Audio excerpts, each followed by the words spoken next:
Well, joining me now live from Westminster is John Carr, who is a government advisor on internet safety. Very good evening to you, Mr. Carr. Why has it taken the murder of two young girls to get this on the agenda?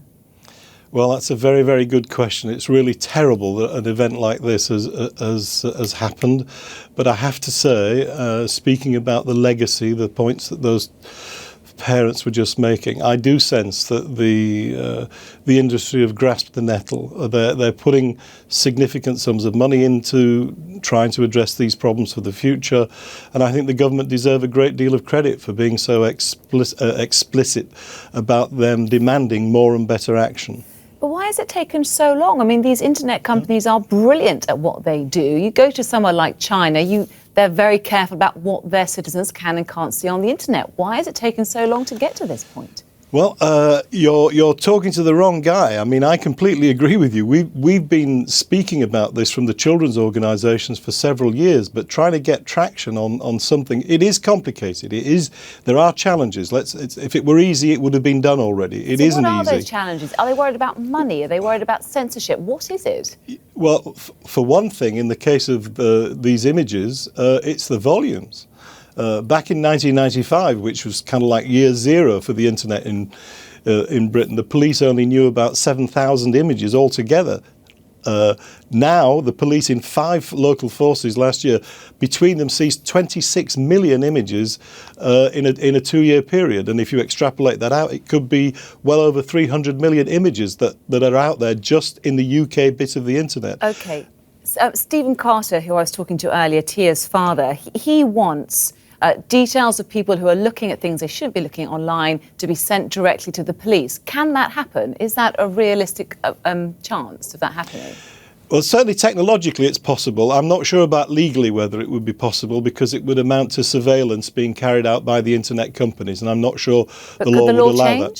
Certainly the law can be changed, and I'm sure there'll be a great deal of sympathy for that point of view.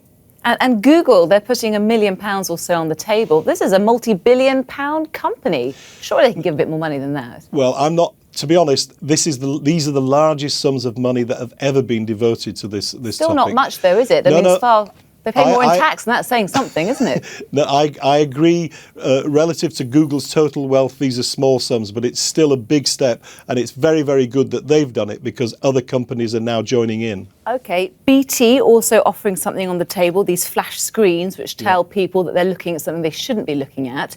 What companies aren't playing ball? Come on, name and shame. No, I think that any company that stood out against this now would be exceptionally foolish, and there are very few chief executives who are quite so stupid as to stand out against something like this, particularly a moment like this. So they're all playing ball, are they? As far as I can see, we will be keeping a very close eye on how things develop. The government ministers seem quite determined. Good luck to them. We're right behind them. OK, Maria Miller today says that today is a tipping point, if you like. It's the start of fundamental change. So do you think Tia and April's parents will be the last to suffer?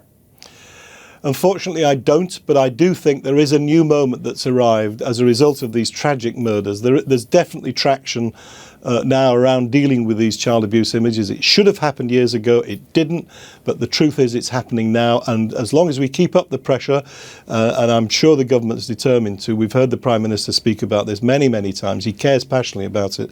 I'm hopeful that something good will come out of it. But we're not starry-eyed and naive. We will be watching this very, very closely. OK. John Carr, thank you very much for your time tonight.